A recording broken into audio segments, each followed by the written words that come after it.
believe you went to that place I can't find on a map. And this bot said I was upset about it, so now I am. I can't believe how much anger I had about this issue after it went viral. So you're here to apologize? No, not at all. It was one of the most amazing experiences I've had as a comedian. It was incredible. And what was the best part is my whole life is I've been paranoid about the news. Like I watch the news and I always go like, this doesn't feels like they're moving stuff around, they're shifting it. So to actually kind of be in the middle of one of those stories and actually confirm it and watching them lying their ass off saying there was no women there, which was a lie. It was just great to be at home. I fucking knew it. I knew they were lying. All right. It's not all right. It's really like fucked up that they do that. You sound like anyone's uncle yelling at the TV. All right, so Bill Burr has been trying to address the Riyadh Comedy Festival controversy, and he is not doing himself any favors with this. I mean, this feels even more insulting than him actually doing the festival. You know, I'd respect it more if he's just like, listen, it was too much money to turn down. That's why I did it. Look, that's the thing, too. That's, what 2 Days with Your Trailer is correct, right? Bill Burr, I don't know what video he was watching or whatever it might be. I'm pretty sure the main point of the context of the whole argument wasn't that there wasn't any women around, okay? Or there weren't going to be any women in the show. It was because of who was paying you was the problem, right? They're asking me to go to the Middle East soon. What? Where? Why? Saudi Arabia and UAE, or Dubai. Dubai? I think I'm going to pass. Yeah. For the troops? Is it for the troops? Not for the troops. What? It's for the Saudis. For the Saudi princes? Yeah, and everyone's like, yeah, you should do it. Everyone's doing it. It's like, for Saudis? Yeah. Weren't those the 9/11 guys? Riyadh Comedy Festival, and here we go. Andrew Schultz, Aziz Ansari, Bill Burr, Jim Jeffries, Jimmy Carr, Joe Coy, Kevin Hart. Sam. We got people. People have been going, oh, how dare you go over there after they killed a reporter. That was the big one. There's been a reporter who they killed. One reporter was killed by the government. Unfortunate, but not a fucking hill that I'm going to die on. We did get an offer to play. I think I'm going to go. You're going to go? Well, I'm only doing 2 days. Where? I'm going in and out. Saudi Arabia. Just to get that I would paycheck. do that. Yeah. Why not? I'm doing it. 2 days. I wouldn't do gay material there. Yeah. At all. Weird. Sam and I are both doing gigs in Saudi Arabia, so Sam's days are numbered. So I'll be there, and I will join in with the Saudi people if it means I get out of there alive. But at the same time, almost no entertainment money comes from a good place. No. But, It's like, do you want to take it from them, or do you want to take it from someone who's probably assaulted, millions of people? I don't really have strong feelings about the Saudi Arabia Comedy Festival. I do get the fact that they perpetrated 9/11. I'm not doing it. That is good. I admire that. Then they doubled the bag, and I was like, Sorry, just go on Google, Big. Who really did 9/11? I'm not doing it. Just be like, okay, fine, never mind. Yeah. They doubled the bag, the princes? It was a significant bag. What? Yeah, but I'd already said no. I took a principled stand. And we all know that Saudi Arabia is trying to whitewash everything, and they're trying to not be the old Saudi Arabia, which was way more restrictive with women. But we're not even talking about that. We're talking about what the money represents. You can't talk about whatever you want there. You can't make fun of the royals. You can't make fun of the people that are paying you. Essentially the government, right? And he's trying to downplay it because he knows that if he talks about the main subject, then you can't really defend that argument. Because instead he's trying to act like this was a virtuous thing he did, and if you criticize it, you're the self-righteous one or sanctimonious one. He kept saying that when he addressed it on his podcast. And Conan O Brien's, he did a live show with Conan, and people apparently walked out during it. It was that bad. Because in between Burr acting like the people criticizing him are the ones virtue signaling, you talk about how if you actually care about Saudi Arabia and the people there, you'd realize this was a positive thing he did. He really acts like this was some philanthropic work he was doing over there and says it helped progress their country. And of course never mentions all the money he got paid to go over there by the royal family, and doesn't mention the human rights violations they commit. So it's impossible to take him seriously anymore. I mean, even at one point during this podcast, when he's trying to be serious and talk about how they help progress over there, I'm pretty sure you can hear someone in the crowd laugh at him. And to their credit, they said, all right, what do we got to do? And they basically whittled it all the way down to you couldn't talk about any religion. Theirs, yours, anybody else's, and you couldn't make fun of the Royals. That was it. And I know a lot of people are like, well, that's fucked up, man. It's like, well, they just progressed the ball like 10 yards, and it was amazing. And we get there, it's like in the round, and I'm waiting to go on, and everybody in the crowd is dressed like fucking Yasser Arafat, right?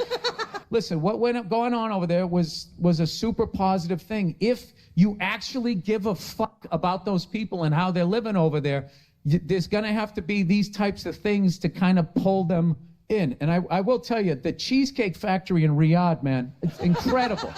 It's right next to the Pizza Hut and the KFC. And if you want a pair of Timberlands, it's across the street next to the Marriott, catty corner to the fucking Hilton.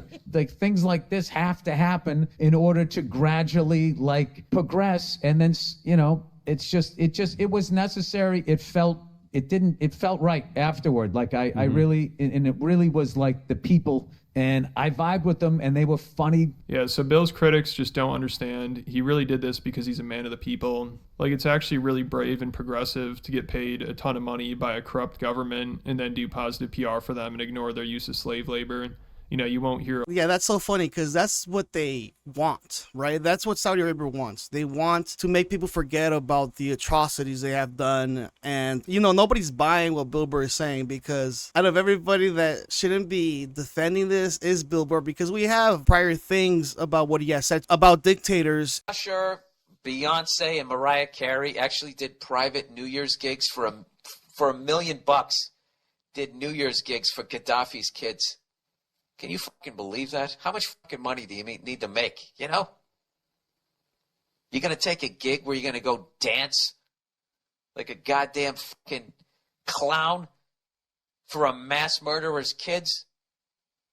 And then you take that fucking blood money and what he's done. Yeah, you couldn't remember that he claimed he was behind the Pan Am bombings that killed fellow Americans? The fuck is wrong with you? The Royals loved the show. Everyone was happy. The people that were doing the festival were thrilled. And yeah, it was just this great positive thing. And I got to tell you, just to be a part of that was fucking amazing. And the comedians that I've been talking to just saying like, dude, you can feel it. They wanted it. So it was a mind-blowing experience. Definitely top 3 experiences I've ever had. And now he's switching it up now because of...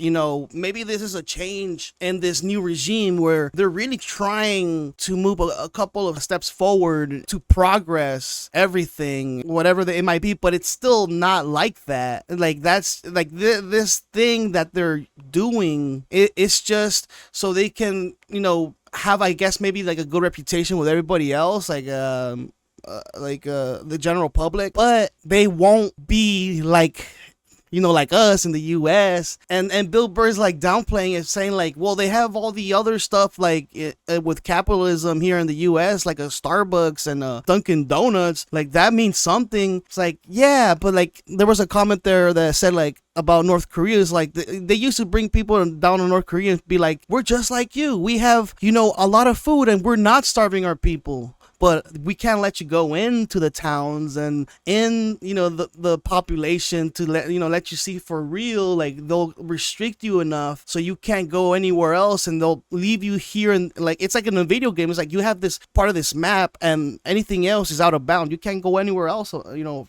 up to that point. Old Billy Bonesaw joke about that at all, because then he'll never get a check from the Saudis again. Like, Tim Dillon proved that was off limits. You know, at least he was being honest and didn't censor himself, and he was being too honest. Like, he literally said he's just doing it for the money, and he's being paid to look the other way when it comes to slave labor and human rights violations. So that shows ignoring that stuff is part of the deal, and Bill knows that. You know, because usually he has no problem making fun of countries and making fun of the people there and their government and how they do things.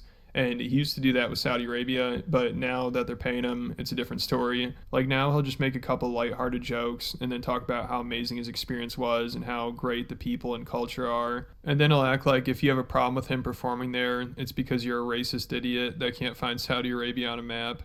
Like, also to cope, he starts talking about how corrupt every country he performs in is. But of course, he never mentions the big differences. He's getting paid by the Saudi government to ignore the corruption there. And then also he talks about how Iceland is a more ethical country. But then he's like, it's kind of weird over there though. And then he makes a joke about how there's a lot of inbreeding in Iceland and they need an app to help prevent against it. And the audience does not seem to like that, probably because he just spent 15 minutes shilling for Saudi Arabia and ignoring everything wrong with that country, which ironically is one of the most inbred countries. But they gave him a fat check, so he'll never... Yeah, like, we don't want to say that. Like, that's the thing about, I think in a lot of countries, it's like, everybody has a little bit of incest in every country, right? You know, but the main ones that you hear about is, like, obviously, like, you know, the Royals in England, yes, in Sweden, hell, like, you know, in the U.S., like, you ever heard of the South? You know, I married my cousin or my sister. You know, fuck, have you seen the soft white underbelly, dude? Come on, everybody in this whole world has done that.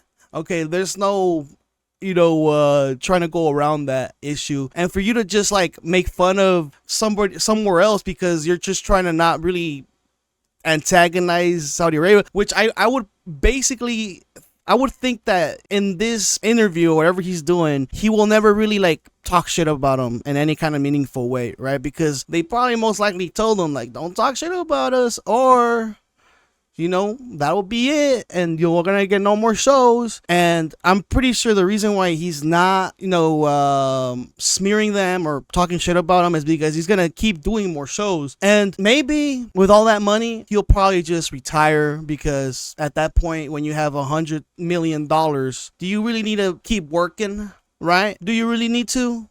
Probably not. About that, and would probably say you're racist if you mention that. So he's just hard to listen to now. You know, he's totally bought and paid for.